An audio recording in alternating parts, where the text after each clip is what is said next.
আসসালামু আলাইকুম। বাংলাদেশ বেতার গোপালগঞ্জ। খবর পড়ছি ওশান বিশ্বাস। ফরিদপুর ৩ আসনের সকল প্রার্থীদের নিয়ে জনতার মুখোমুখি অনুষ্ঠান গতকাল শহরের অম্বিকা ময়দানে অনুষ্ঠিত হয়। সুশাসনের জন্য নাগরিক সুজন এই অনুষ্ঠানের আয়োজন করে। সুজনের ফরিদপুর জেলার সভাপতি লিয়াকত হোসেন কামালের সভাপতিত্বে অনুষ্ঠানে বিএনপি, জামায়াত, সিপিবি, ইসলামী আন্দোলন ও স্বতন্ত্র প্রার্থীসহ ৫ জন প্রার্থী উপস্থিত ছিলেন। জাতীয় সংগীতের মাধ্যমে অনুষ্ঠান শুরুর পরে প্রথমে প্রার্থীগণ নিজের পরিকল্পনা নিয়ে বক্তব্য দেন, পরে উপস্থিত নাগরিকদের প্রশ্নের জবাব দেন। এ সময় সুজনের আঞ্চলিক সমন্বয়কারী খোরশেদ আলম, জেলা সম্পাদক মোহাম্মদ মনিরুজ্জামান সহ গণ্যমান্য ব্যক্তিবর্গ উপস্থিত ছিলেন। মাদারীপুরে রাজৈর উপজেলার বাজিতপুরে শ্রী শ্রী প্রণব মঠে যুগাচার্য শ্রীমৎ স্বামী প্রণবানন্দজি মহারাজের ১৩১তম আবির্ভাব তিথি ও মাঘী পূর্ণিমা মহোৎসব গতকাল শেষ হয়েছে। ৩ দিনব্যাপী এ ধর্মীয় আয়োজনে মঠ প্রাঙ্গণ ভক্তদের পদচারণায় মুখরিত হয়ে ওঠে। মহোৎসবের বিভিন্ন কর্মসূচির মধ্যে ছিল মঙ্গল আরতি, গুরু পূজা, শিব পূজা, অষ্টপ্রহর হরিনাম সংকীর্তন, মহাঅভিষেক, অন্নকূট ভোগ ও মহাপ্রসাদ বিতরণ। শেষ দিনে বৈদিক বিশ্বশান্তি যজ্ঞ, দোলন উৎসব ও গুরু পূজারতির মাধ্যমে অনুষ্ঠানের পরিসমাপ্তি ঘটে। আবির্ভাব তিথি উপলক্ষে মঠ প্রাঙ্গণে বসে গ্রামীণ মেলা, যেখানে দেশ বিদেশ থেকে আগত হাজারো ভক্ত ও দর্শনার্থী জড়ো হন। আয়োজকরা জানান, শান্তি ও সম্প্রীতির বার্তা ছড়িয়ে দিতেই প্রতিবছর এ ৩ দিনব্যাপী মহোৎসবের আয়োজন করা হয়। ফরিদপুর সদর উপজেলার orchid pre cadet and girls স্কুলের বার্ষিক ক্রীড়া প্রতিযোগিতা অনুষ্ঠিত হয়েছে। গতকাল স্কুলে নিজস্ব মাঠে দিনব্যাপী আয়োজিত এ অনুষ্ঠানে প্রধান অতিথি হিসেবে উপস্থিত ছিলেন ফরিদপুর সদর উপজেলা নির্বাহী কর্মকর্তা মিশকাতুল জান্নাত রাবেয়া। সারাদিন শিক্ষার্থীদের অংশগ্রহণে নানা ইভেন্টে প্রতিযোগিতা অনুষ্ঠিত হয়। পরে বিজয়ীদের মাঝে পুরস্কার বিতরণ করা হয়।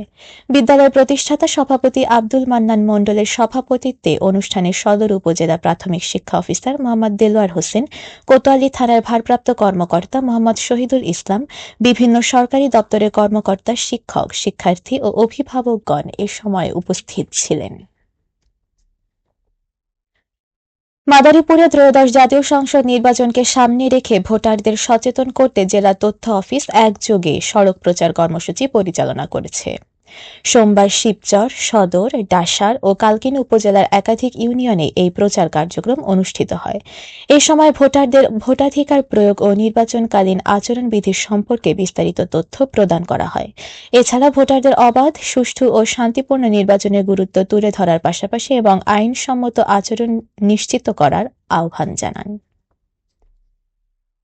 যৌথ বাহিনীর অভিযান। শরীয়তপুরের নড়িয়া উপজেলা থেকে বিপুল পরিমাণ হাতবোমা ও দেশীয় অস্ত্র উদ্ধার করেছে যৌথ বাহিনী। সোমবার গভীর রাতে নড়িয়ার মোক্তারের চর ইউনিয়নের পোড়াগাছা বেপারি কান্দি গ্রামে অভিযান চালায় সেনাবাহিনী ও পুলিশ। পুলিশ জানায়, ভোররাত ৩টার দিকে খলিল পেদা, বাচ্চু পেদা ও জিলু মাতবরের বাড়িতে তল্লাশি চালিয়ে ৯৫টি তাজা ককটেল, ৩টি রামদা ও ১২টি টেটা উদ্ধার করা হয়। এ সময় ঘটনার সঙ্গে জড়িত থাকার অভিযোগে ৩ জনকে আটক করা হয়। আটক ব্যক্তিদের বিরুদ্ধে আইনগত ব্যবস্থা প্রক্রিয়াধীন বলে জানিয়েছে পুলিশ।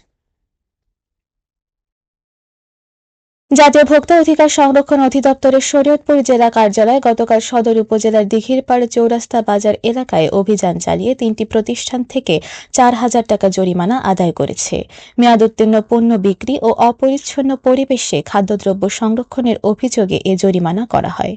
জেলা ভোক্তা অধিকার সংরক্ষণ অধিদপ্তরের সরকারি পরিচালক জান্নাতুল ফেরদৌসের নেতৃত্বে পরিচালিত অভিযানে সার্বিক সহায়তা করেন কৃষি বিপণন কর্মকর্তা মোহাম্মদ বাবুল হোসেন।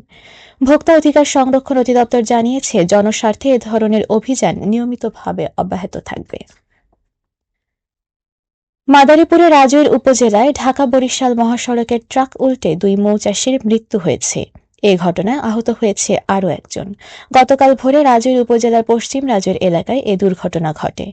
পুলিশ জানায়, জামালপুর জেলা থেকে মৌচাষে নিয়োজিত কয়েকজন শ্রমিক একটি ট্রাকে করে কালকিনি যাচ্ছিলেন। পথে ট্রাকটি নিয়ন্ত্রণ হারিয়ে সড়কের পাশে খাদে পড়ে যায়। এতে ঘটনাস্থলেই রানা আহমেদ ও মোহাম্মদ লিখন নিহত হন। পরে হাইওয়ে থানা পুলিশ মরদেহগুলো উদ্ধার করে ময়নাতদন্তের জন্য জেলা হাসপাতালের মর্গে পাঠায়।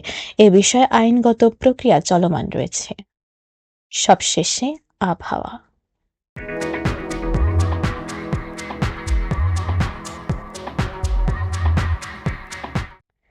আজ সন্ধ্যা ৬টা পর্যন্ত আবহাওয়ার পূর্বাভাসে বলা হয়েছে, দেশের অভ্যন্তরীণ নদীবন্দর সমূহের জন্য কোনো সতর্কবার্তা নেই এবং কোনো সংকেত দেখাতে হবে না।